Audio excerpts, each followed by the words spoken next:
सलाम नमस्ते सत श्री अकाल, मैं रजा और आप देख रहे हैं रजाग्राफी अनस्क्रिप्टेड की सबसे खास रिपोर्ट, मिडिल ईस्ट की ऐसी खबर जो सबसे ज्यादा जरूरी है आपके लिए। जैसा हम आपसे कह रहे थे वैसा ही हुआ है।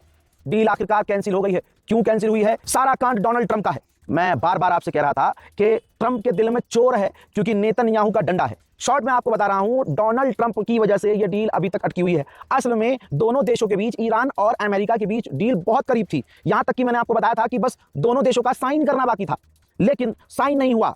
एंड मूवमेंट पर डोनाल्ड ट्रंप ने अपनी शर्तें बढ़ा दी। लीजिए, अब बताइए कौन ईमानदार है? डोनाल्ड ट्रंप ने अपनी शर्तें बढ़ा दी, जिसकी वजह से यह डील रुक गई, पॉज हो गई, अटक गई।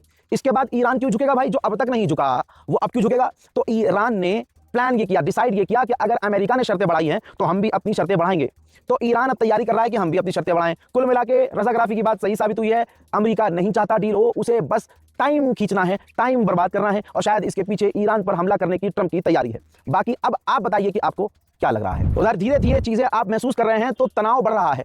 अभी कुछ दिन पहले स्ट्रेट ऑफ हॉर्मुज में बमबारी हुई, ईरान के खग आइलैंड पर बमबारी हुई, ईरान ने पलटकर कुवैत पर हमला किया, और अब ताजा तस्वीर, ताजा मंजर ये है, अपडेट ये है कि ईरान ने इराक पर हमला किया। तो इराक की गवर्नमेंट ऑफिशियल्स और फौज पर तो हमला नहीं किया। इराक में जो कुर्द के आतंकी हैं, जो ईरान के दुश्मन थे, अमेरिका के कहने पर ईरान पर हमला एक टाइम पर शुरू कर रहे थे, उनके ऊपर दोबारा से इराक में ईरान ने हमला किया है। वहीं फ्रांस के राष्ट्रपति इमैनुअल मैक्रोन ने सऊदी अरब, यूएई, कतर, तमाम अरब देशों से, इजिप्ट से भी फोन पर बात की है और सबको कन्विंस करने की कोशिश की है कि जैसे तैसे किसी चीज की जिद ना पकड़ी जाए और जल्द से जल्द ईरान और अमेरिका के बीच डील हो जाए। अमेरिका के इरादे नेक नहीं है, मैं ये बार बार आपसे कहता हूं। अब आप तस्वीर में देख लीजिए, ईरान के आसपास अमेरिका के जासूसी जहाज लगातार उड़ रहे हैं। अब ये तो क्लियर हो गया कि हम जो सोच रहे थे वो सही है। ईरान से जो भीख मांगी अमेरिका ने कि भैया हम डील कर लें और बैठकर बात कर लें, सीज फायर कर लेते हैं, ये तमाम चीजें अमेरिका ने धोखा देने के लिए तो नहीं की, क्योंकि अमेरिका इसी तरह से बात करता है और करते करते ईरान पर अटैक कर देता है। मेरे दोस्तों, इस सैटेलाइट इमेज को देखिए। इस सैटेलाइट के अंदर नजर आ रहा है कि ईरान की बोट गश्त कर रही हैं, चक्कर काट रही हैं, और IRGC ने, ईरान ने इन बोट का नाम IRGC कलेक्ट बोट नाम रखा है, यानी वो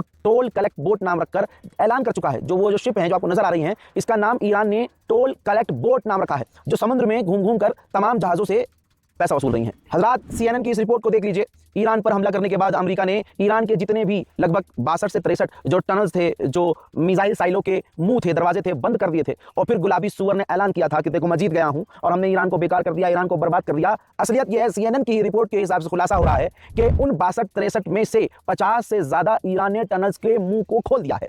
ईरान 50 उन मिसाइल साइलों और मिसाइल सिटी का मुंह खोल चुका है, जिसको बमबारी करके मलबे के द्वारा ईरान के उस मिसाइल साइट को बंद कर दिया था अमेरिका ने। नेतन्याहू ने ऐलान किया कि हम जीत गए। नेतन्याहू ने ऐलान किया, जी हमने तो कमाल कर दिया, हमने ईरान की रिजीम को मिटा दिया। ईरान और गुलाबी सुअर भी यही कह रहा है, लगातार ऐलान कर रहे हैं। और हमने आपसे क्या कहा बार बार कि ऐसा नहीं है, बेचारे ग्राउंड पर जीत नहीं पाए तो बस शोर मचा रहे हैं।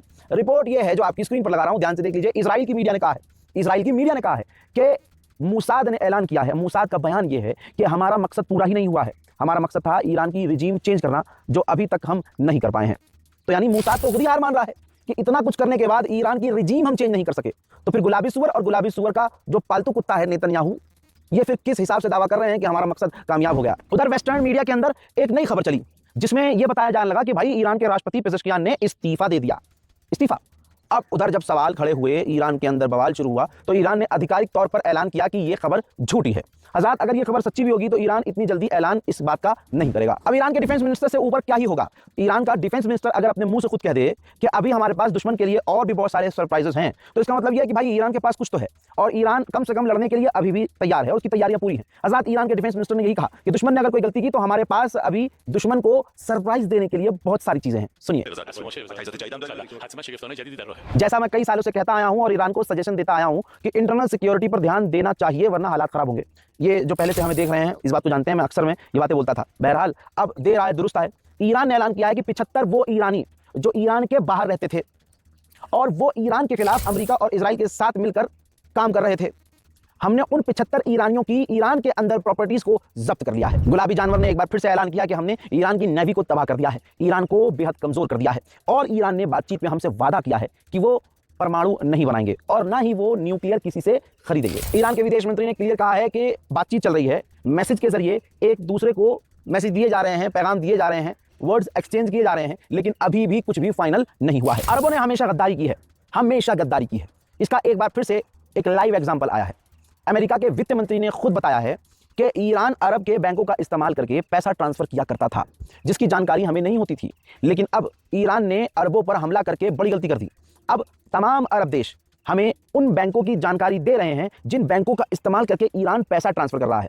तो हम बड़ी आसानी से ईरान के बैंक खातों को ब्लॉक कर रहे हैं। ईरान के पार्लियामेंट स्पीकर गलीबाफ ने दोहराया है कि अमेरिका अपनी हार को छुपाने के लिए बयान दे रहा है, हमारे खिलाफ कैंपेन चला रहा है, मीडिया ट्रायल चला रहा है, बयानबाजी कर रहा है, प्रोपेगेंडा चला रहा है, लेकिन हम नहीं रुकेंगे, हम नहीं झुकेंगे। और अगर अमेरिका कोई गलती करता है तो आगे उसे और बड़े जवाब दिए जाएंगे और हम हर परिस्थिति के लिए पहले से ज्यादा तैयार हैं। स्ट्रेट ऑफ हॉर्मुज़ में तनाव की स्थिति है क्योंकि अमेरिका ने 70 से ज्यादा जहाजों के जो ट्रैकर होते हैं उनको बंद करवाया, एक एक करके चुपके चुपके से स्ट्रेट ऑफ हॉर्मुज़ को क्रॉस करवाया। जाहिर सी बात है ईरान ने जो कानून बनाया ये उसके खिलाफ है। अब ये रिपोर्ट सामने आई है और ईरान इस वक्त गुस्से से लाल है। आप क्या सोचेंगे कि अमेरिका के पूर्व राष्ट्रपति ओबामा का इंस्टाग्राम हैंडल हैक हो गया, यानी इंस्टाग्राम हैक हो गया, और हैक करने के बाद किसी हैकर ने उनकी स्टोरी पर जनाब कासिम सुलेमानी की तस्वीर लगा दी, ईरानियन कमांडर की स्टोरी लगा दी। तो जाहिर सी बात है ये काम ईरानियन हैकर का था। काफी घंटों के बाद अकाउंट को रिकवर किया गया। ईरान के कराच के इलाके में एयर डिफेंस सिस्टम एक्टिव हुआ ईरान का, यानी ईरान के अंदर संदिग्ध गतिविधि हो रही थी, अटैक हो रहा था, कुछ ड्रोन्स आ रहे, कुछ तो हो रहा था। वरना किसी देश का एयर डिफेंस सिस्टम ऐसे अचानक से एक्टिव हो जाए रात को, हवा में तो नहीं होता। वीडियोस आपके सामने।